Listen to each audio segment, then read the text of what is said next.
ఓం నమః శివాయ. ఓం నమో నారాయణాయ.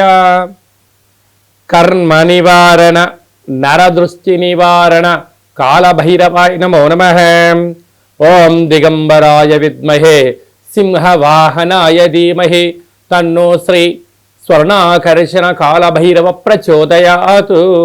హరి ఓం. మా ఛానల్కి స్వాగతం. చూస్తున్న వీక్షకులకు ప్రేక్షకులకు ప్రియ కాళ భైరవ భగవద్బంధులకి స్వాగతం పలుకుతూ మమ్మల్ని ఎంతగానో ఆదరిస్తూ ఉండబడినటువంటి ప్రియ సోదర సోదరీమణులకు స్వాగతం పలుకుతూ అందరికీ మకర సంక్రాంతి పండగ శుభాకాంక్షలు.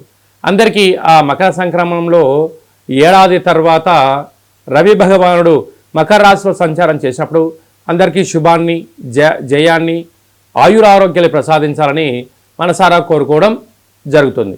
అలాగా 16వ తారీఖు నుండి 16/1/2025 నుండి 31/1/2025 వరకు పుట్టినటువంటి వారందరికీ కూడా ముందస్తుగా జన్మదిన శుభాకాంక్షలు.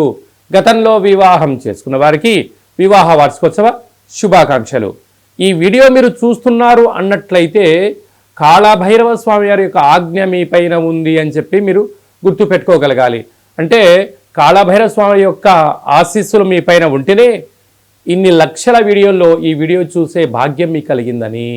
అలాగే కాళభైరవ స్వామి వారి యొక్క మంత్రనామ జపం చేసే సమయం ఆసనమైంది కనుక కలియుగ కాలంలో కష్టాలను, నరదృష్టిని, శత్రు ప్రభావాలను, తాంత్రిక ప్రభావాలను తొలగించుకునే సమయం ఆసనమైంది అనేది చెప్పి మీరు గుర్తుపెట్టుకోగలగాలి. ద్వాదశ రాశుల్లో గ్రహ గమనాల్ని ఒకసారి వీక్షింపచేద్దాం. కుంభరాశి వారికి పుష్యమాస బహుళాష్టమి సందర్భంగా పుష్యమాస అమావాస్య బుధవారము ఉత్తరాషాఢ నక్షత్రం సందర్భంగా ఎలాంటి విధులను పాటించడం వలన ఒకవైపు ఏలనాటి శని 6వ స్థానంలో ఉన్న కుజదోషం యొక్క ప్రభావం తొలగించుకొని ఐశ్వర్యం ఆనందం ఎలా పొందాలో ఈ వీడియోలో సవివరంగా సంపూర్ణంగా తెలుసుకుందాం.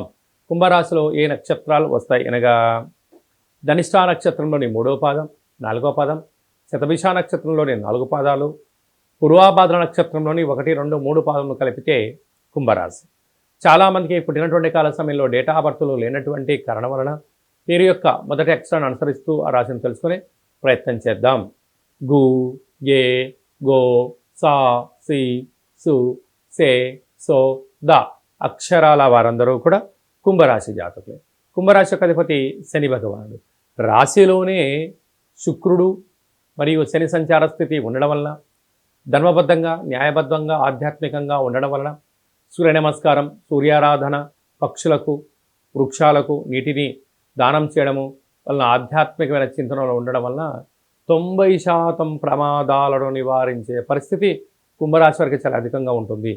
2వ స్థానంలో రాహు సంచార స్థితి ఉండడం వల్ల కష్టపడి పనిచేయడం మీ వంతు, ధనాన్ని, ఐశ్వర్యాన్ని, పదవులను ఆస్వాదించడం పక్కవారి వంతు అనే పరిస్థితి ఉంటుంది. అర్ధాస్తమ గురు సంచార స్థితి ఉండడం వలన తల్లిదండ్రులు, గురువులు, పిల్లలు, ఉద్యోగము, పై అధికారులు, సహా ఉద్యోగస్తులు నిత్యము మిమ్మల్ని ప్రతి విషయంలో గమనిస్తూనే ఉన్నారు అని చెప్పి కూడా గమనించాలి.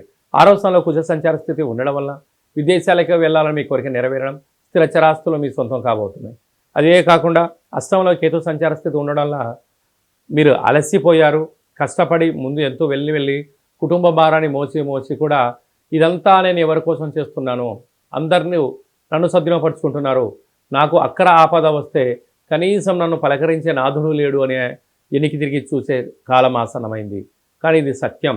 మీ బెల్లం ఉన్న చోట ఈగలు ఎలా వస్తాయో డబ్బులు ఉన్న చోటనే బంధుమిత్రులు వస్తూ ఉంటారు. కనుక తీసుకొని వెళ్ళారా, ఇవ్వకపోగా మిమ్మల్ని పోలీస్ స్టేషన్ మెట్లు ఎక్కించే పరిస్థితి చాలా అధికంగా ఉంటుంది. లాభస్థానం బుధుడు ఉండడం వల్ల స్థిరాస్తులు, చిరాస్తులు, షేర్లు యోగదాయకాలు. ఏడాది తర్వాత వ్యయంలో రవి సంచార స్థితి ఉండడం వల్ల దూర ప్రయాణాల్లో, పెట్టుబడుల్లో, ఆకర్షణలో కొద్దిపాటి ఇబ్బందులు, ఆటంకాలు, అనారోగ్యం పొంచి ఉంది. మీ జన్మ నక్షత్రం రోజున అష్టమి, అమావాస్య తిథుల ఎందున ముఖ్యమైన పనులు, లావాదేవీలు, సభలు వాయిదా వేసుకోవడం ఉత్తమోత్తమం. కనుక ఇలాంటి కాల సమయంలో నారికేల దీపాన్ని ఇంట్లో ఏర్పాటు చేసుకొని, లేకుంటే గుమ్మడికాయతో దీపాన్ని ఏర్పాటు చేసి పూజ చేసుకొని ప్రవహించే నీటిలో కానీ తెల్ల జిల్లెడు వృక్షం దగ్గర పెట్టి రాగలిగినట్లయితే వీరికి చాలా మంచి కాలం అని చెప్పి గమనించాలి. సాఫ్ట్వేర్ ఉద్యోగస్తులు, హార్డ్వేర్ ఉద్యోగస్తులు, వ్యవసాయ సోదరీమణులు, గృహ భవన నిర్మాణ కార్యక్రమం చేసేటువంటి వారందరికీ కూడా ఈ వీడియో మీరు చూస్తున్నారు అన్నట్లయితే కష్టాలకు ఫుల్ స్టాప్ చెప్పి ఐశ్వర్యానికి ఆనందానికి స్వాగతం పలకబోతున్నారు అని చెప్పి గుర్తుపెట్టుకోగలగాలి. కాళ భైరవ స్వామి మంత్ర జప స్మరణ చేసే సమయం ఆసన్నమైందని చెప్పి గుర్తుపెట్టుకోగలగాలి.